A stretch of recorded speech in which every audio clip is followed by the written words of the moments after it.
క్షేత్రములన్నిటిలోకి గొప్పది ఏది అంటే కాశీక్షేత్రం. ఆ కాశీక్షేత్రం కన్నా గొప్ప క్షేత్రం ఈ భూమండలం మీద ఏదో తెలుసా? ఒక్క దక్షారామమే. దక్షిణ కాశీ అని పిలవబడినప్పటికీ కాశీ ఎక్కుడు క్షేత్ర సంఘములలోన కాశీ కన్నను ఎక్కుడు గౌరవమున భోగమోక్ష నివాసంబు దక్షవాటి. కాశీ పట్టణానికి వెడితే ఒక్క మోక్షం గురించి మాత్రమే వెళ్ళాలి.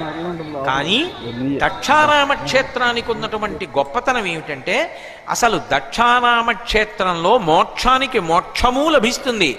అలాగే అక్కడ విశేషమైనటువంటి భోగానికి కూడా అదే క్షేత్రం. అందుకే ఇప్పటికీ పెద్దలు ఒక మాట చెప్తారు, అర్థ సంబంధమైనటువంటి సమస్యలు ఉంటే, ఏదైనా ఐశ్వర్య సంబంధమైనటువంటి సమస్య ఉంటే దక్షారామ క్షేత్రానికి వెళ్ళి భీమనాథుణ్ణి సేవించండి అంటారు.